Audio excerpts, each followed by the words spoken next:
or I will tax you to death.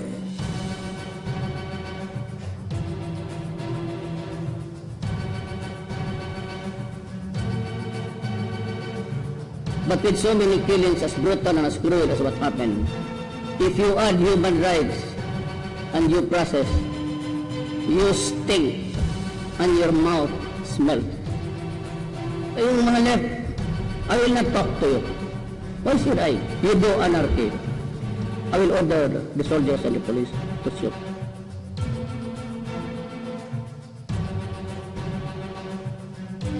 Foreign policy and the basic tenets of sovereign equality, mutual respect, and non-interference.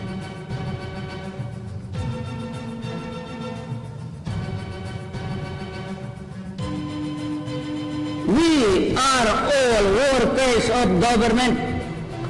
Kayo yung employer namin.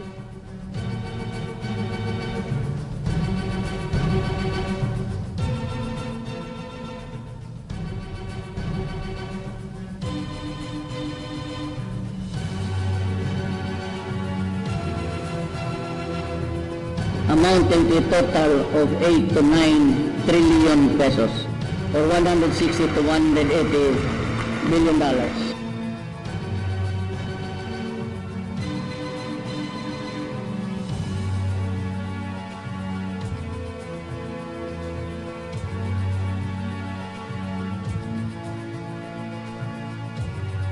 The poor and the vulnerable are at the heart of my tax reform.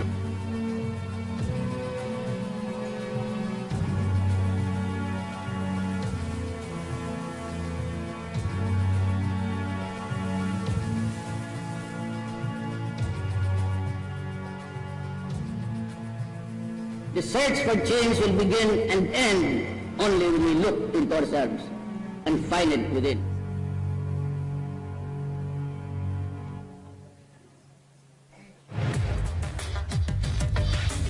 Ito ang Duterte on Duty, ulat sa ginagawa ng Presidente.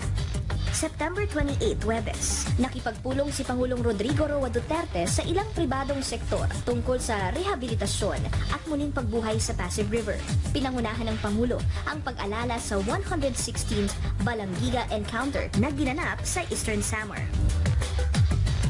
September 30, Sabado, pinanumpa ng Pangulo ang mga bagong opisyal ng Integrated Bar of the Philippines Davao City Chapter at tinanggap ang mga bagong miyembro ng asosasyon. October 2, Lunes. Sa ika-6 na pagdalaw ni Pangulong Duterte sa Marawi, ay pinangunahan niya ang inaugurasyon ng Bahay Pag-asa na magsisilbing pansamantalang tirahan ng mga pamilyang naapektuhan ng kaguluhan. October 3, Martes, nag-farewell call kay Pangulong Duterte sa Japanese Ambassador to the Philippines, Kazuhide Ishikawa. Inihandog ng Pangulo ang Order of Sikatuna na may ranggo na dato kay Ishikawa bilang pasasalamat sa tulong na ibinahagi nito sa bansa. Pinangunahan ng Pangulo ang Joint Command Conference ng AFP at PNP na ginanap sa Heroes Hall sa Malacanang. Samantala, 5 opisyalis ng AFP ang ginawaran ng pagtaas ng ranggo, habang 15 opisyalis naman ang na-promote mula sa Presidential Security Group. October 4, Miyerkules, nakipagkita si Pangulong Duterte sa mga magulang ni Horacio Tomas Castillo III, ang UST Law student na namatay dahil sa hazing. Tiniyak ng Pangulo sa mga magulang ni Horacio na mabibigyang hustisya ang pagkamatay ng kanilang anak. Kinagabihan ay pinangunahan ni Pangulong Duterte ang 19th Cabinet Meeting na ginanap sa Aguinaldo State Dining Room sa Malacanang. Ito ang Duterte on Duty. Abangan sa susunod na linggo ang mga gagawin ng Pangulo.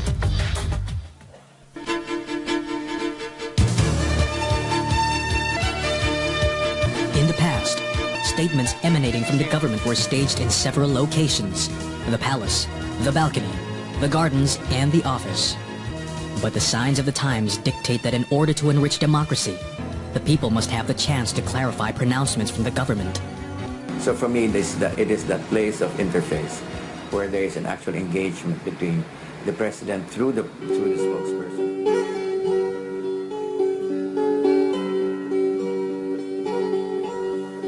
Ikaw ang Pangulo para sa pagbabago ang bayan ko sa magnanakaw na tao. Madilim na kahapon, ikaw ang mataahon. Sa piling mo, di ko mawawala ang korupsyon. Tayo na, Pilipinas, tayo na magbago. Hawat kamay tayo para sa pagkasenso. Ikaw at ako, tayong lahat kay Rodrigo Duterte, para sa tunay na pagbabago.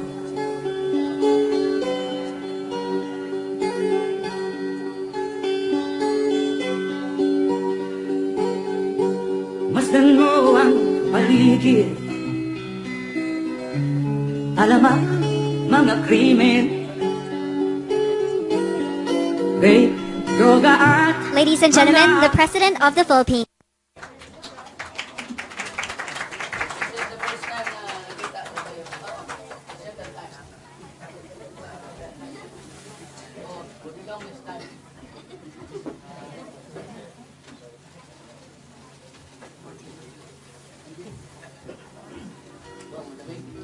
tayo na, Pilipinas, tayo na. I-edit lang Tulang siguro. The Executive Secretary Salvador Miguel Dia, PC's Secretary Roberto Martin Andanar, and the other members of the Cabinet, former press secretaries, ito pala si Commissioner Dulay, mga kasama ko sa mga gobyerno, mga minamahal ko at ang hindi ko minamahal nga kababayan ko. Marami din kayo. Can you sit down? Thank you. Thank you for the courtesy. But this is the first time that I have visited this room or any other room for a press briefing actually. I'm not up to it yung regular briefing, but if you want, I'll just say a few words. Maybe, sinong gawa nito 3 pages? I am happy to be with you today as we introduce the new improvements in our press briefing room. This represents this administration's firm desire to reach out and effectively communicate with our people. It is my sincere hope that the state-of-the-art equipment and the newly elected refurbished holding areas will serve as a reminder of our dedication to upgrade our state media and to keep it at par with international standards. The new briefing room also exemplifies our government's commitment to uphold the freedom that these halls represent. After all, it is through these halls that the press and the government engage to be able to present to our people the real state of the nation. To my fellow workers in government, especially those who form part of the Communications Office, I enjoin you to remain committed to your duty in upholding the truth at all times. Never exaggerate, never misinterpret, never agitate as you communicate our platform of governance. In other words, do not be arrogant. In the same vein, I call upon our friends from media to remain committed to the truth at all times. Never lie, because we are not up to it anyway. Never confuse your search for answers with the need to engage the public through sensationalized news and over-publicized political propaganda. There are so many things which I have been tempted in the past to blurt it out, but for reasons of public interest and maybe the prevailing sentiments, hinayaan ko na lang muna. And anyway, at the end of the day, lalabas naman ang totoo. So I'm just hoping that developments will come our way that would need an answer from me or from the staff and would be able to express the truth.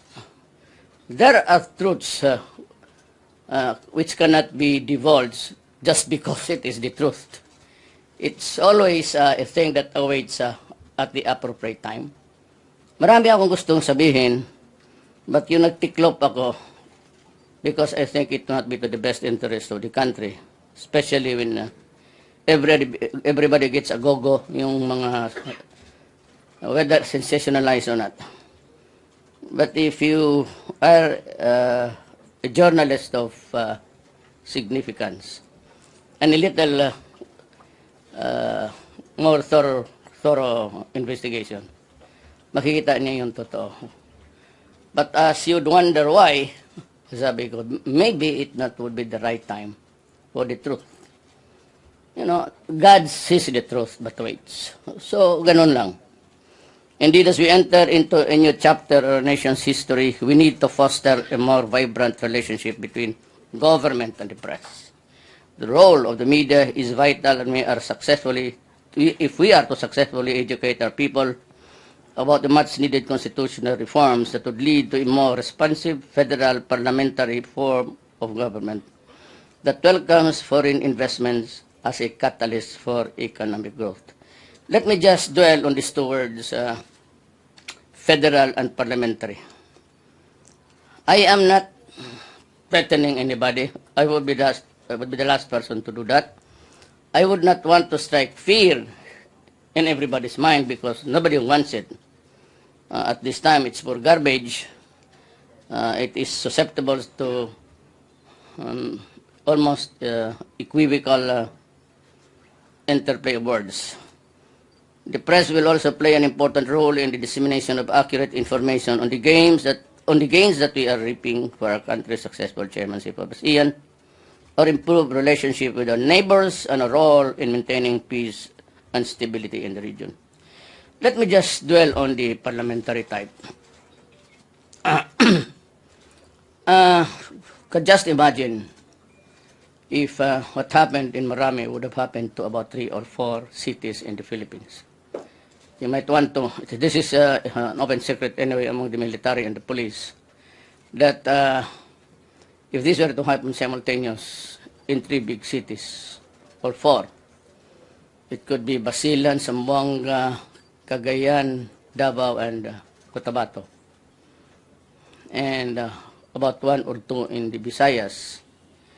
And I don't think they have this modus vivendi with the enemy, but if the Reds would finally do it, then they are now in alignment with the Reds, the terrorists, and the Tungdroga. I think this country would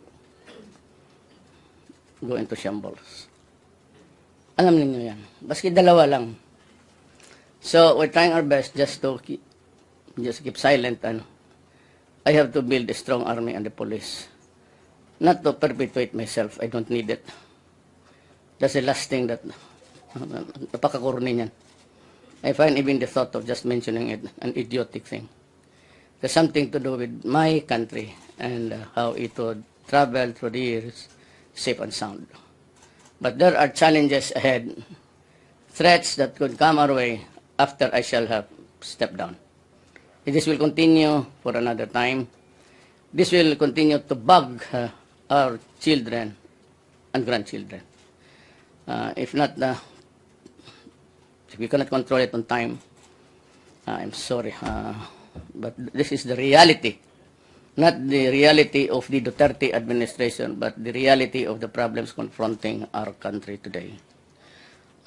Gusto lang ko lang malaman ninyo na wag na muna ako dyan sa mga criticism, sa mga Trillanes thing, itong mga yellow, itong mga reds. I would be happy, really, if they will start to merge into one command. Itong mga komunista at itong liberal At ito yung iba na gustong paalisin ako, mag-isa-isa na lang kayo, isang grupo.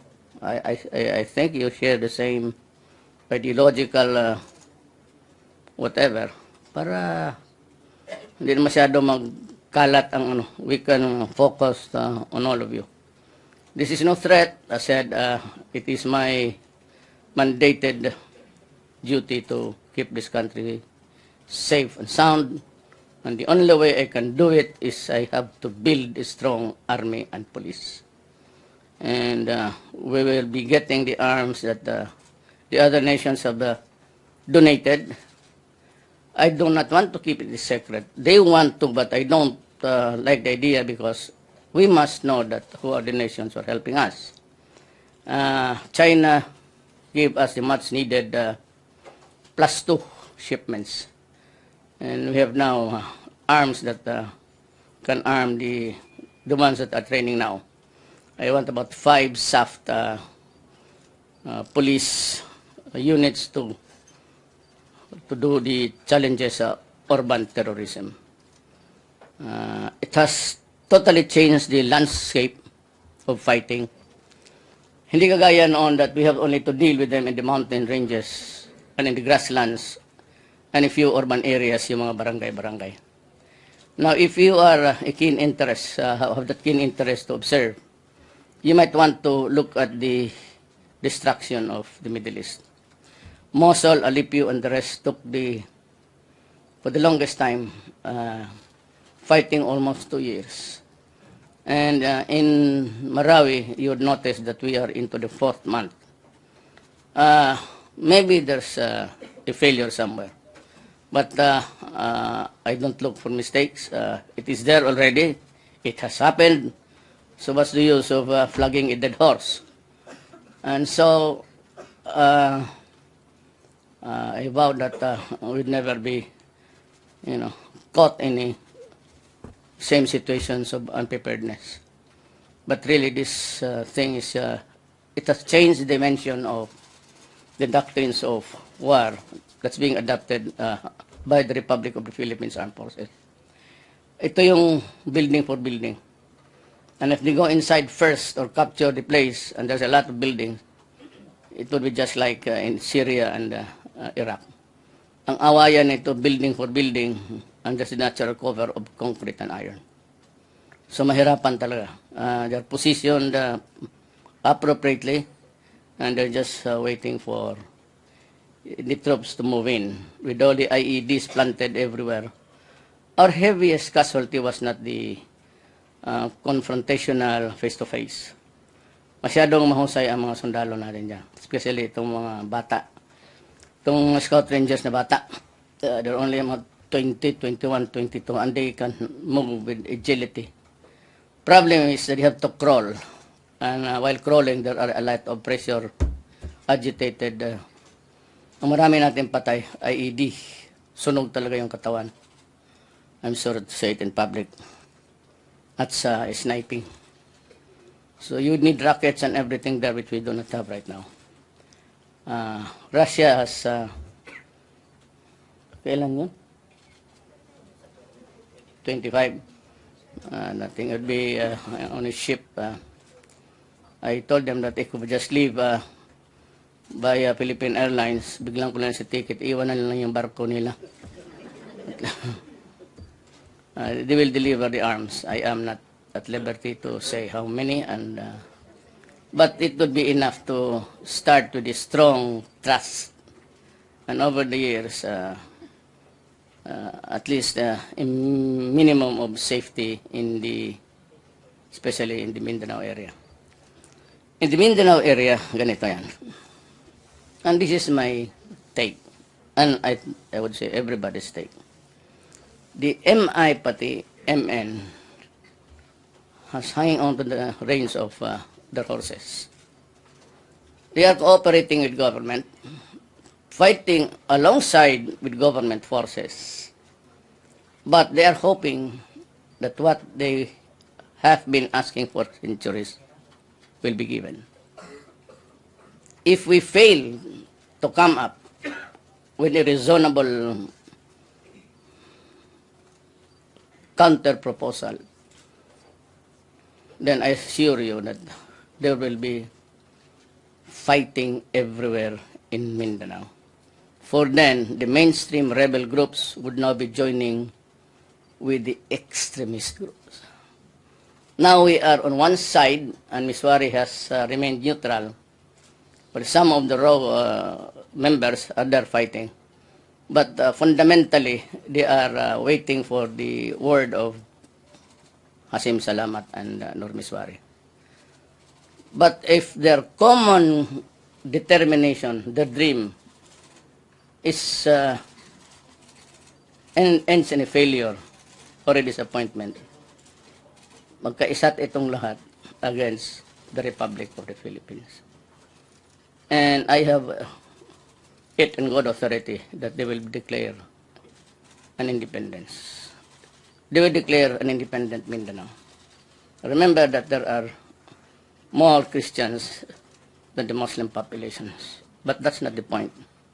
The point is we are not ready to embark on another war again. This time on a large scale throughout Mindanao. I just know what will happen. In the meantime, I have to talk patiently with Secretary Doresa. Every time Moraj is there, Secretary is there.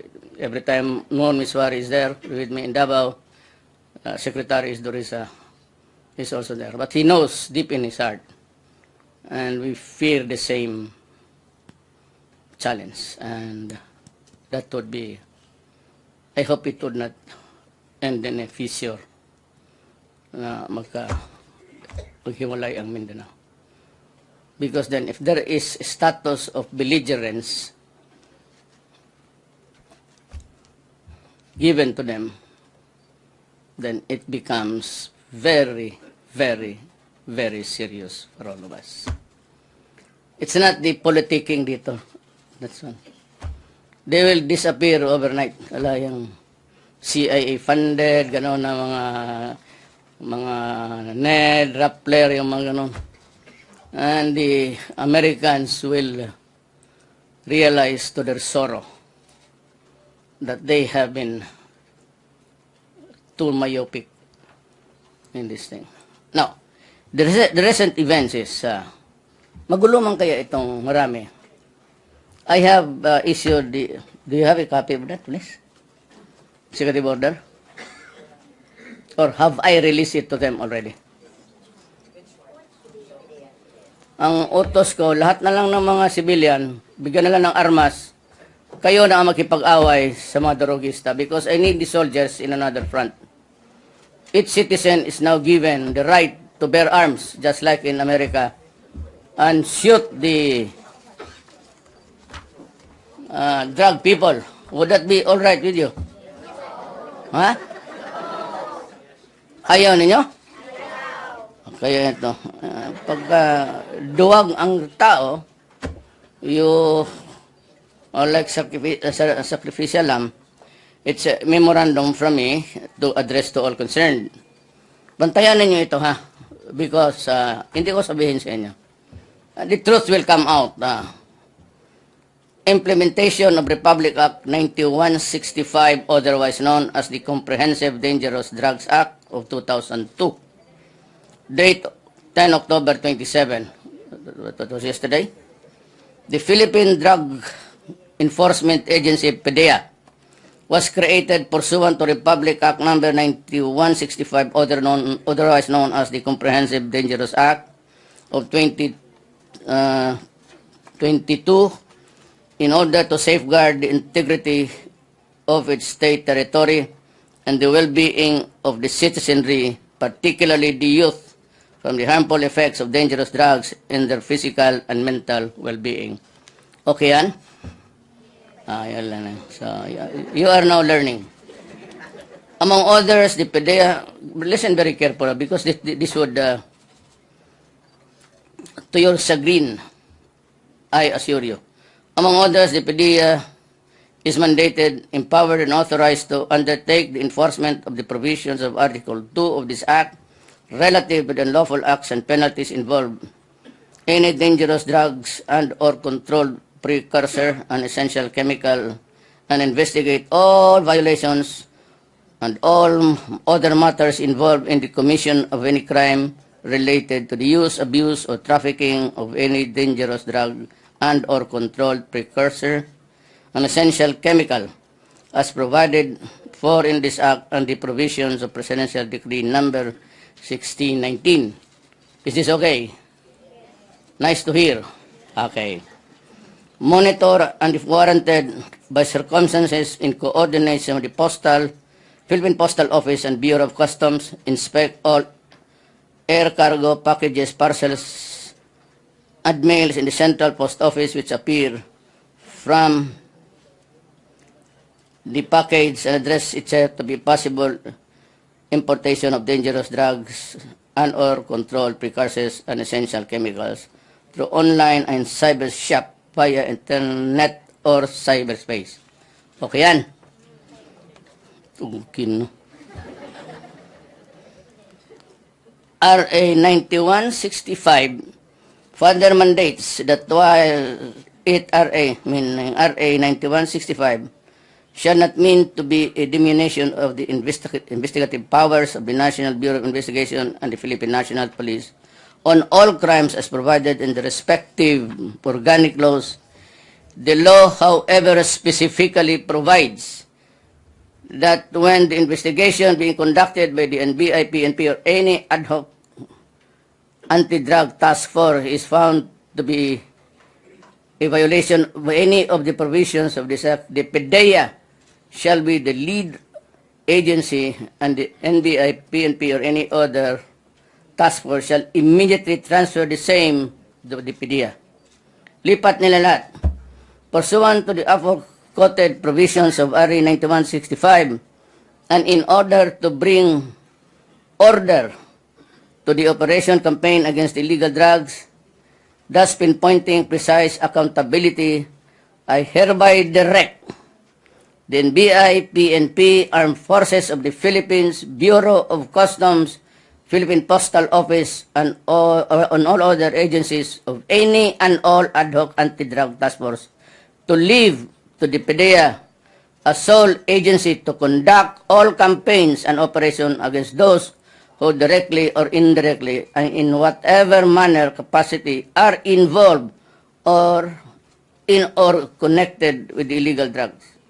All information received by the NBI, PNP, AFP, Bureau of Customs, Philippine Postal Office, and other agencies, and any and all ad hoc anti-drug task force shall forthwith be relayed, delivered, and brought to the attention of the PDEA for its appropriate action.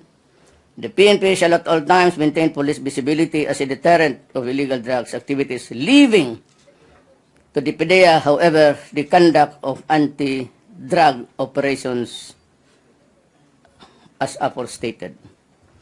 Strict compliance is enjoyed. This is good.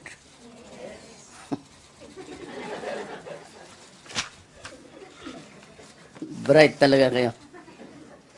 Well, tingnan natin. PDEA lang, wala nang iba. And I will again reiterate, umalis kayong lahat, ibigay ninyo sa PDEA. And let us see what happens. But me, I am not interested anymore in using any other. Nga mo, PDEA. I will not comment, basta sinabi ko, mukha yan ang gusto ng, gusto ko lang, sila stored. Maybe this will suffice for the stupid European Union guys. You know, they were all focused on how many deaths. They say it's 3,000. Mine in Davao, during my 23 years, I'd admit, but 600. All done in a police operation, police work. Sabi nila, lagay natin 10,000. Yung figures mo bang sa... And they threaten us. I said that they will have us expelled from the UN. My God, do it, stupid. Do it now.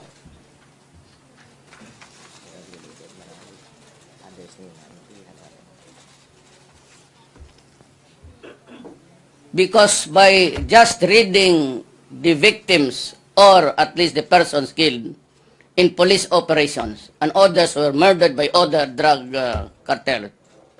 I've told you that the drug operations in Southeast Asia is being now controlled by the Bambo Triad.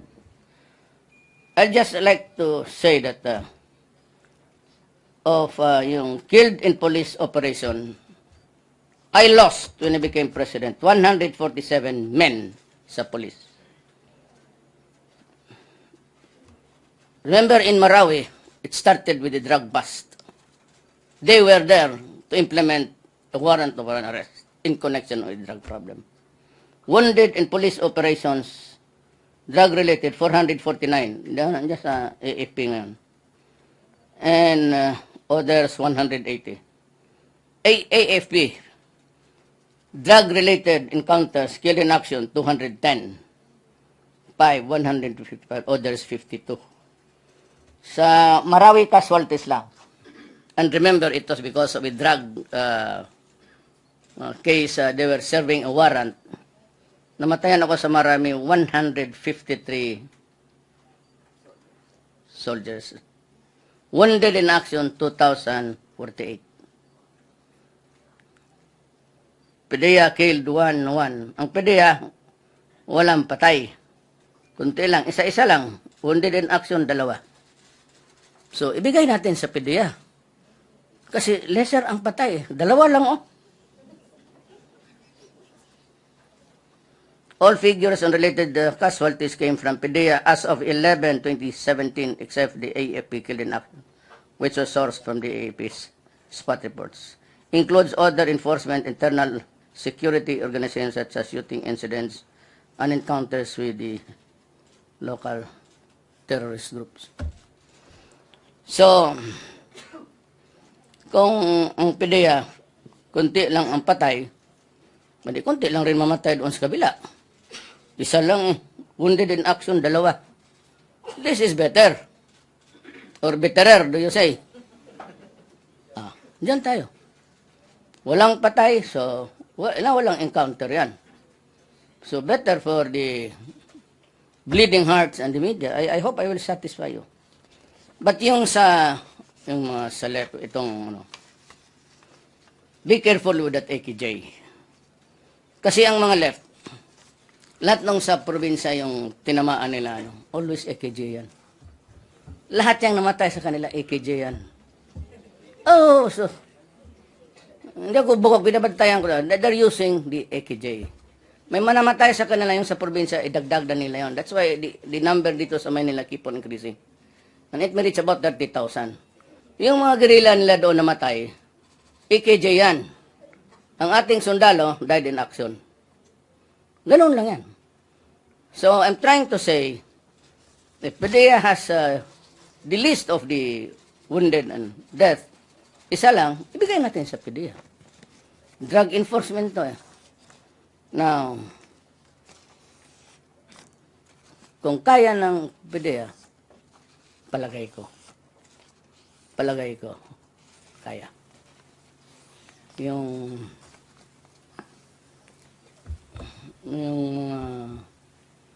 sa Mindanao, kasi bulto-bulto yan, parang sumil yan doon. Kaya ng PDEA yan. At least may sidearm sila. Tingnan natin kung... Pero, huwag kayong tumingin sa akin. Kindly, I'm not joking. At nandito na yan ang gusto ng lahat. When something not to your liking is happening, do not look at me. Praise the bleeding hearts and all. Kasi ginawa ko na talaga lahat magagawa ko. Ito na. And some of the noted writers say, act now. Ito na po. Ito yung mga patay. Taguin ko na lang sa bulsa ko. You know why? Itong mga left, itong mga hindi naman sana bobo ang mga putang ina nila. Labas mo yan. Bakit ang tignan dito? ang patay lang sa mga suspected addicts. Yung mga sundalo ko, baliwala na sa kanila. And the 1,000 other victims who are now hooked into drugs during the time that they began in earnest dito sa drug activity until the time when I acted on the problem. Ang pinamakasakit dito, they have cheapened the deaths of my soldiers and policemen and the 1,300,000, and you saw it with your naked eyes, yung mga Pilipino na payat na parang skin and bones, surrendering every day to government. Ang pagkapresentar ng mga animal na to, I call them animal, you tell them, come back, start delisting the Philippines from the UN. Sige nga, kung kaya nila. And from now on, we are not the latest word from Sunny. Yun sa Great Britain, $18 million, 20. Sabi ko kay Sunny Domingo, huwag mong tanggapin. Mabubuhay rin tayo. Anyway, I control the foreign affairs of this government. So yung mga noisy na it will go hungry, the Philippines will go hungry. In your ignorance, you are not the one who formulate the foreign policy of this country. It is solely the privilege of the executive department. The conduct of external affairs of this country is not in Congress, is not in the Supreme Court. It is the presidency in the great separations of powers. Huwag mo nang tanggapin yan sila. Then ayaw na tanggapin ang export natin because the tariff is almost none or none-free. I will ask China to accept it. China is saying until now, so where's your fruits? We need the fruits, where are they now? Nagkaroon tayo ng shortfall because for the time being that things was not very well with China, during the past administration, wala man nagtanim ng... Ngayon lang tayo nagbawi. But all exports natin, binibili ng China. And China said, no problem, we will help you. Russia. Padala nga ng armas wala pang bayad.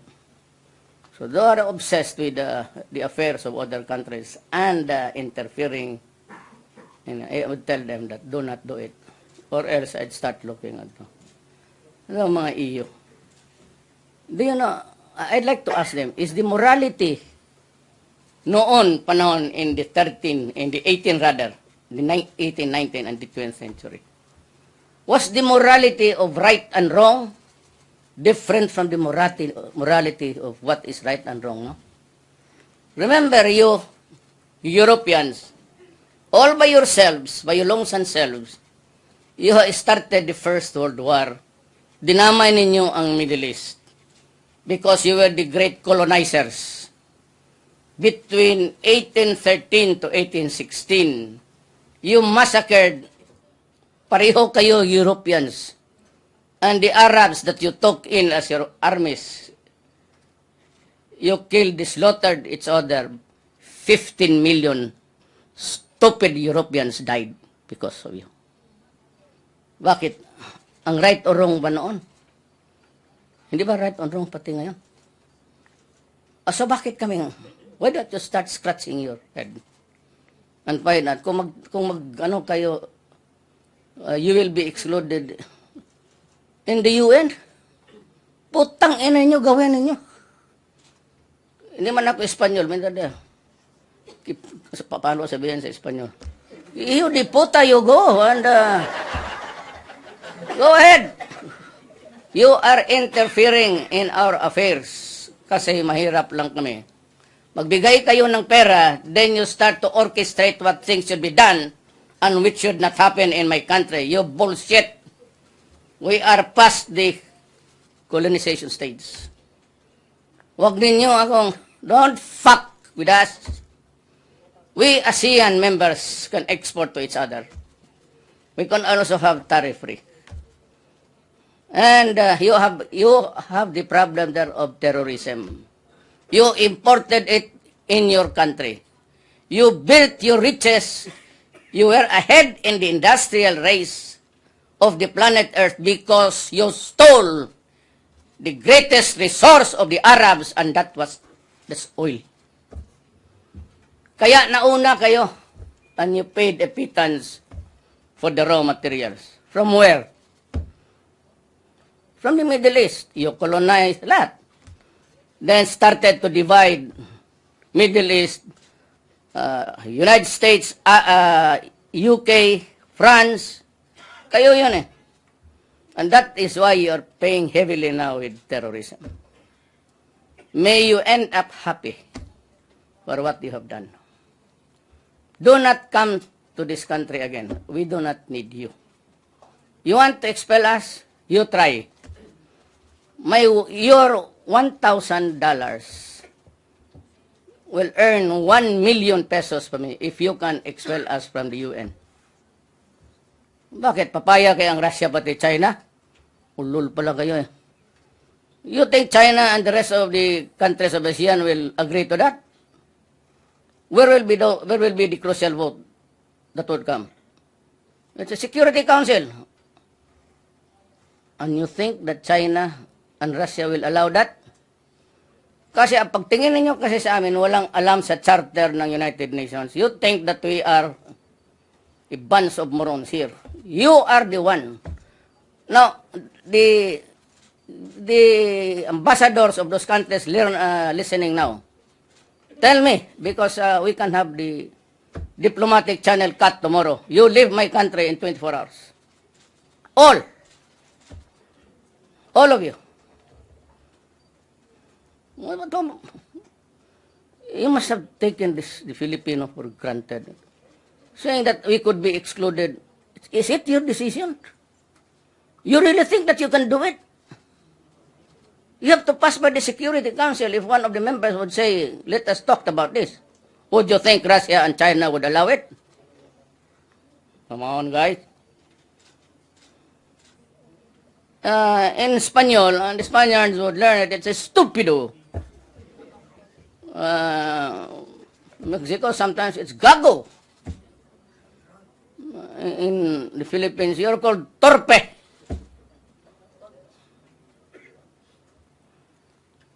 And itong mga, you know, all of you Westerners, you just say, son of a bitch.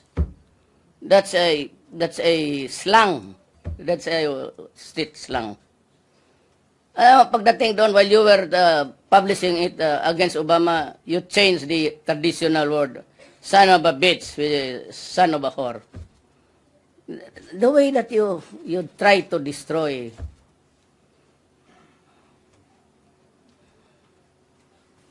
so, we will not allow anybody, not even the United States, to dictate on us. And I will tell it straight during the November in the ASEAN. Bubuga ko lahat talaga sa... Akala mo, dali you're the ones, you're the last vestiges of imperialism in this part of the world.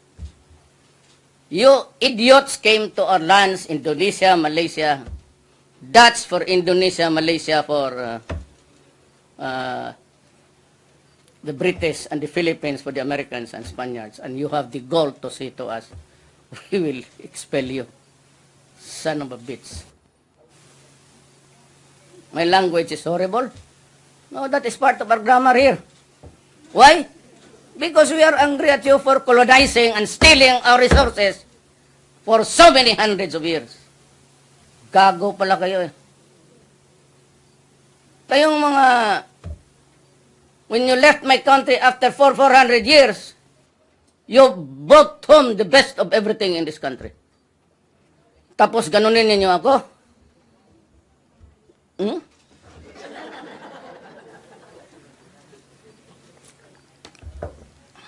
Mayroon kanila. And the United States You are funding Rappler, said, and all of this. Go ahead and fund more. So that we can always transfer. There's always China and Russia. What should we worry? You keep on funding those. Soros is funding human rights. What? So you think that you are the conscience of the people, that you are the right ones because you are the white? Excuse me, are we talking of a monkey here or? Kung magsalita kayo, akala na. Well, maybe the other president. But, yeah, siya is the fucking. One day, I will just drive you away. It's either your cahots here will have to kill me or you have to get out of my country. Choose. Basta ako sabihin ko sa Pilipino, pag namatay ako, Amerika na yan. CIA na yan. Pag may mga bagong barko dyan na maganda na Chinese character, kaibigan natin yan, China yan. Kung yung parang drawing na hindi mo maintindihan yung Russian yan. Magsalot yan, ganyan. Pag magsalot yan sa atin, ganon. Amerikano, wag yan. Ganon. Yan, mga Russian yan. Bakit idol ko sila? Kasi marunong sila magrespeto. Kaya mga putang ina kayo, kala sino ninyo. Go ahead. That is my inaugural speech to...